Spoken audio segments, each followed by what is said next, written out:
नमस्कार दोस्तों, अभिषेक एकेडमी में आपका स्वागत है। देखिए, ये है आपकी वीडियो नंबर 2 चैप्टर आपके द नाउन की। ठीक है, इससे पहले पहली वीडियो मैंने अपलोड कर दी है। ठीक है, उसको आप आकर देख लीजिएगा। नाउन के हम टाइप पढ़ रहे हैं। 3 टाइप हम उसमें पहले वीडियो में पढ़ चुके हैं। ठीक है, तो उसको ज़रूर देख लीजिएगा आप। ठीक है ना, वो चैनल पर आपको मिल जाएगी प्ले लिस्ट में जाके। और आज इसमें आगे के जो टाइप्स हैं उनको बारे में पढ़ेंगे। ठीक है, तो शुरू कर लेते हैं। शुरू करने से पहले जिन लोगों ने अभी तक चैनल को सब्सक्राइब नहीं किया है, प्लीज़ चैनल को सब्सक्राइब कर लीजिए और साथ में बेल आइकन जरूर दबा दीजिए, क्योंकि हमारे यहाँ पे देखिए इस चैनल पे हमने इंग्लिश का कोर्स स्टार्ट कर दिया है। ठीक है ना, आज तीसरा लेसन का चल रहा है, तो प्लीज़ बने रहिए चैनल पे। ठीक है दोस्तों, अभी इसको शेयर करिए।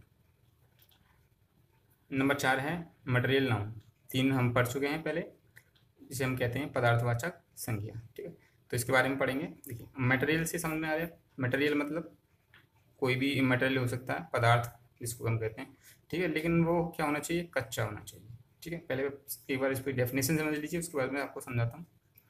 देखिए, मटेरियल नाउन वह नाउन होता है जिससे किसी पदार्थ का बोध होता है। यानी कि हम मटेरियल नाउन पहचान लेंगे आसानी से जिसमें कोई भी हम पदार्थ यानी कि किसी मटेरियल के बारे में बात हो रही होगी। ठीक है, the noun which denotes material.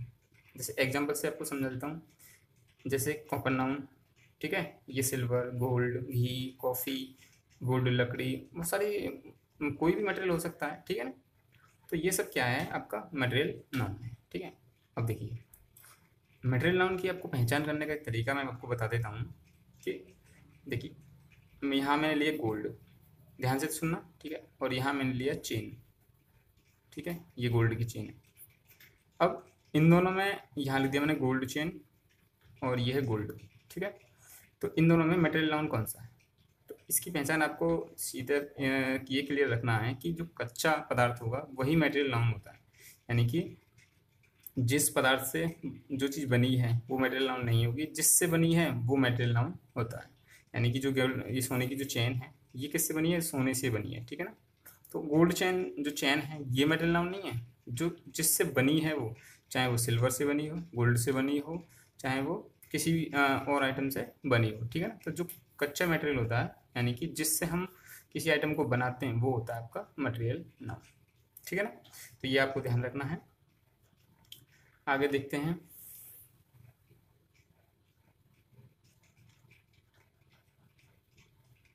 Abstract noun यानी कि भाववाचक संख्या। भाव से यहाँ देखिए फीलिंग्स से मतलब है। ठीक है ना, कैसी इसमें फीलिंग्स आ रही है जो वर्ड में दे रखा होगा।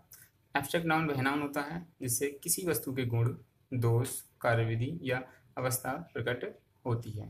ठीक है, the noun which denotes quality, condition और एक्शंस। ठीक है, अब सीधा सीधा दे रखा है भाव यानी फीलिंग्स, जिस वर्ड में हमें दिखाई दें। ठीक है, चाहे वो सुखी की हो, दुखी की हो, बहादुरी की हो, कमजोरी की हो, कैसे भी फीलिंग्स अगर हमें किसी वर्ड में दिखाई दे रही है तो वो कौन सा है? Abstract noun. ठीक है, जैसे ऑनेस्टी, यहाँ ईमानदारी है। ठीक है, पॉवर्टी, गरीबी, हैप्पीनेस, खुशहाली, ब्रेव, बहादुरी। ठीक है, चाइल्डहुड, बचपन। तो इनमें हमें कुछ ना कुछ फील हो रहा है। ठीक है, तो ये वर्ड्स क्या है? सारे के सारे एब्स्ट्रैक्ट नाउन के उदाहरण हैं। ठीक है, अब पढ़ लेते हैं मॉडर्न क्लासिफिकेशन ऑफ नाउन। ठीक है, अब जो नाउन है, अभी तक हमने क्या पढ़ा इसके बारे में? ये टाइप्स पढ़े हैं हमने। ठीक है, अब देखते हैं इसका क्लासिफिकेशन, इसको किस किस भागों में बांटा गया। तो काउंटेबल्स नाउन और अनकाउंटेबल्स नाउन, इसको 2 कंडीशन में बांटा गया है। मैंने पीछे बता चुका हूँ। ठीक है ना, तो वीडियो आप देख लीजिएगा। काउंटेबल नाउन और अनकाउंटेबल। अब काउंटेबल नाउन कौन से होते हैं और अनकाउंटेबल नाउन कौन से होते हैं, इसके बारे में पढ़ लेते हैं। Countable nouns. काउंटेबल नाउन वह नाउन होता है जिसकी गणना की जा सके। ठीक है, यानी कि कोई भी वर्ड ऐसा दे रखा होगा जिसे हम गिन सकते हैं, है ना। जैसे 1 एप्पल, 1 सेब, इसको हम गिन सकते हैं आसानी से। 2 बनानास, 2 बनाना है, इसको भी गिन सकते हैं। 5 टेबल्स, इसको भी गिन सकते हैं। ठीक है, तो ऐसे वर्ड, ठीक है, या ऐसे कोई भी चीज़ जिसे हम गिन सकते हैं वो काउंटेबल नाउन्स में की श्रेणी में आता है। ठीक है ना, और अनकाउंटेबल नाउन वह नाउन होता है जिसकी गणना नहीं की जा सकती, यानी कि इसके हम गिन नहीं सकते। ठीक है ना, जैसे इंक, आप स्याही आप गिन नहीं सकते। मिल्क, दूध भी नहीं गिन सकते आप। साल्ट, नमक भी नहीं गिन सकते। ठीक, तो बहुत सारे ऐसे एग्जाम्पल्स हैं, उदाहरण हैं। कहने का मतलब जिनको हम गिन सकते हैं वो काउंटेबल नाउन्स, जिनको हम नहीं गिन सकते वो अनकाउंटेबल नाउन्स की श्रेणी में आते हैं। ठीक है, तो ये बात आपको ध्यान रखनी है।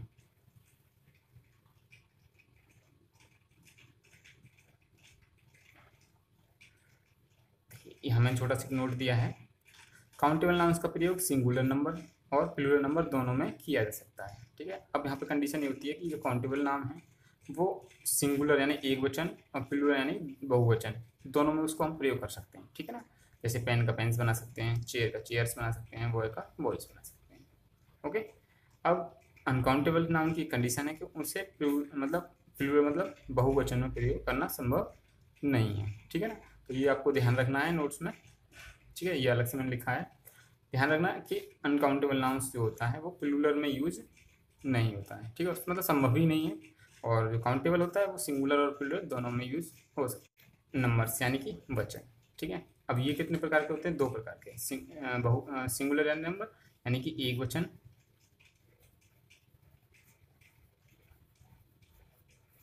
और प्लूरल यानी कि बहुवचन। अब देखिए, मैं बारी बारी से आपको बताता हूँ। सिंगुलर नंबर, इसमें एक व्यक्ति, वस्तु या स्थान का प्रकट होता है। ठीक है, सिंगल से आपको समझ आ रही है, इसमें एक ही चीज़ बताई जाएगी, चाहे वो व्यक्ति हो, वस्तु हो या कोई भी स्थान हो। Examples boy, girls, tree, bird, God, city, books. ठीक है, तो एक ही चीज़ के बारे में ही बात हो रही है इसमें, तो सिंगल्स इसमें आसानी से पहचान कर सकते हैं हम कि सिंगुलर नाउन है, सॉरी नंबर है, एक वचन है। ठीक है, ऐसे ही प्लूरल में क्या है, एक से अधिक व्यक्ति, वस्तु या स्थान के बारे में बात होती है। ठीक है, या उसमें हमें दिखाई देता है कि एक से अधिक है इसमें कुछ ना कुछ। ठीक है, तो जैसे बॉयज़, ठीक है, एक से अधिक लड़के हैं, girls, pens, books, cities, trees, बहुत सारे एग्जांपल्स ऐसे हो सकते हैं। ठीक है ना, तो नंबर्स को हमने डिवाइड किया दोनों टू नंबर्स में, सिंगुलर एंड प्लूरल में। ठीक है, सिंगुलर एक वचन होता है यानी कि जिसमें एक किसी पर्टिकुलर एक शब्द के बारे में या एक किसी वस्तु, व्यक्ति के बारे में बात की जाती है। प्लूरल यानी बहुवचन, जो एक से अधिक के बारे में बात की जाती है।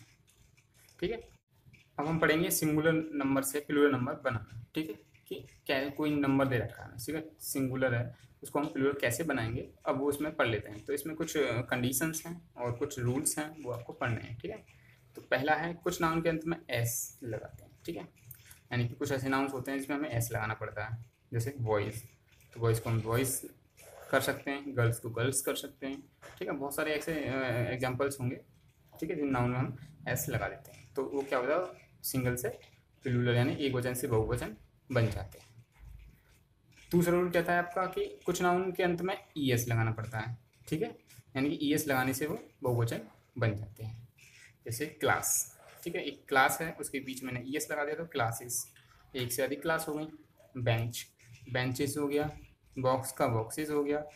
डिस्क का डिसेस हो गया। ठीक है, तो ई एस लगाने से भी हम बहुवचन बना सकते हैं। आगे का नंबर है, देखिए थर्ड नंबर है कि कुछ नाउन के अंत में ओ होने पर, यानी कि अगर हमें दिख रहा है कि कुछ नाउन्स यानी कुछ वर्ड हैं जिनके पीछे ओ लगा हुआ है, तो उसके स्थान पर क्या होगा कि ई एस हम लगा देंगे। ठीक है, मतलब ई एस और उसमें जोड़ देंगे। ठीक है, इसके स्थान पर नहीं, इसमें ई एस और लगा देंगे तो वो बहुवचन बन जाएगा। जैसे मैंगो, तो मैंगोज में ई एस लगा दिया तो मैंगोज हो गया। हीरो, हीरो में ई एस और लगा दिया तो वो हीरोज हो गया। ठीक है ना, तो इस तरीक़ा से इसको ई एस लगाने से भी हम इसको बहुवचन बना सकते हैं जिसके अंत में ओ लगा हो।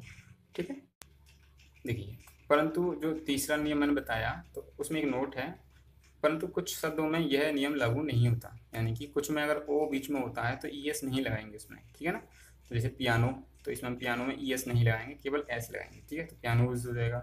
बम्बू, बम्बू के पीछे केवल और केवल एस लगेगी, ना कि ई एस। ठीक है, तो ये एग्जाम्पल्स अलग से हैं, तो इनको आप नोट कर लीजिएगा।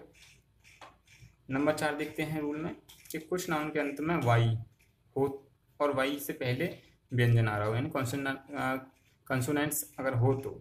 ठीक है, अगर कोई वर्ड है उसके पहले वाई है, मतलब लास्ट में वाई है और उससे पहले एक कंसोनेंट है, तो क्या करेंगे, वाई के स्थान पर आई ई एस लगा देंगे, तो वो क्या है, बहुवचन बन जाएगा। जैसे बेबी, लास्ट में क्या है, वाई है और उससे पहले एक कंसोनेंट है, तो ठीक है, कंसोनेंट इसकी जगह क्या लगा देंगे, वाई की जगह आई ई एस, तो ये क्या है, बेबी से बेबीज हो जाएगा, एक से अधिक हो जाएंगे। लेडीज, लेडी से लेडीज हो जाएगा। सिटी से सिटीज हो जाएगा। ठीक है, तो इस तरीक़ा से एक वचन से बहुवचन इसको हम बना लेंगे जिसमें वाई दे रखा होगा लास्ट में। ठीक है, और उससे पहले कोई कंसोनेंट दे रखा होगा। ठीक है, अब देखिए रूल नंबर 5 देखते हैं कि नाउन के अंत में, यानी कोई भी नाउन है इसके अंत में एफ या ई एफ होने पर, ठीक है, यानी कि कोई अगर हमें वर्ड दे रखा है उसके लास्ट में क्या है, एफ है या फिर ई एफ है, तो क्या करेंगे कि एफ और ई एफ के स्थान पर वी ई एस हम लगा देंगे, ठीक है। तो वी एस लगाने से क्या होगा कि वो एक वचन से बहुवचन बन जाएगा। जैसे थीफ, ठीक है, तब थीफ के लास्ट में क्या एफ, एफ के स्थान पे क्या लगाएंगे, वी ई एस, तो ये क्या थीफ से थीव्स हो जाएगा। नाइफ, नाइफ के लास्ट में क्या है, एफ ई, तो एफ ई की जगह क्या लगा देंगे, वी ई एस, तो ये क्या हो जाएगा, नाइफ से नाइफ्स, ठीक है। ऐसी वोल्फ, ठीक है, अब लास्ट में एफ है तो एफ की जगह लगाएंगे वी ई एस, तो वोल्फ से वोल्फ्स हो जाएगा, ठीक है। समझ में आया आपको। रूल नंबर जो 5 बताया था मैंने, उसमें कुछ कंडीशन है वो आप देख लीजिए कि नोट में लिखा है, परंतु कुछ शब्दों में यह नियम लागू नहीं होता है, यानी कि जब लास्ट में एफ या ई एफ हो तो कुछ ऐसे वर्ड होते हैं जिनमें हम केवल एस लगाएंगे, ना कि वी ई एस, ठीक है। जैसे चीफ, ठीक है, चीफ मिनिस्टर वाला, तो चीफ एफ है तो इसके आगे एस लगाएंगे बोलिए, तो ये चीफ्स हो जाएगा। रूफ्स, रूफ से आगे रूफ्स हो जाएगा, सेफ से सेफ्स हो जाएगा, ठीक है। तो ये कुछ वैसे वर्ड होते हैं जिनके आगे हम एफ या एफ के जगह पे वी एस नहीं लगाते, ओनली एस लगाएंगे, ठीक है। नंबर 6 है आपका, देखिए स्वर, वोवल्स को बदलना, यानी कि आप स्वरों को कैसे बदलते हैं, देखा होगा आपने, जैसे मैन को मेन लिखते हैं, वुमेन को वुमेन लिखते हैं, फूड को फीट लिखते हैं, टूथ को टीथ लिखते हैं, ठीक है। ये कुछ ऐसे वर्ड हैं जो क्या हुआ कि एम ए एन है स्पेलिंग और यहाँ एम ई एन, ठीक है। तो हमने यहाँ जो ये वोवल्स हैं इसको हमने चेंज कर दिया, ठीक है, ए से ई बना दिया, यहाँ ए से ई बना दिया, ठीक है, यहाँ ओ से क्या बना दिया, ई बना दिया, और यहाँ पे ओ से ई बना दिया, ठीक है। तो ये कुछ वर्ड्स हैं, ये आपको याद करने हैं। नंबर जो 7 है ये है शब्दों का जीवंत, मतलब जैसे है वैसे ही होंगे, कुछ वर्ड ऐसे भी होते हैं, ठीक है। जैसे स्वाइन, तो स्वाइन का स्वाइन ही रहता है, सीप का सीप ही रहता है, डियर का डियर ही रहता है, ठीक है ना। तो ऐसे कुछ वर्ड भी हैं जो चेंज नहीं होते, ठीक है।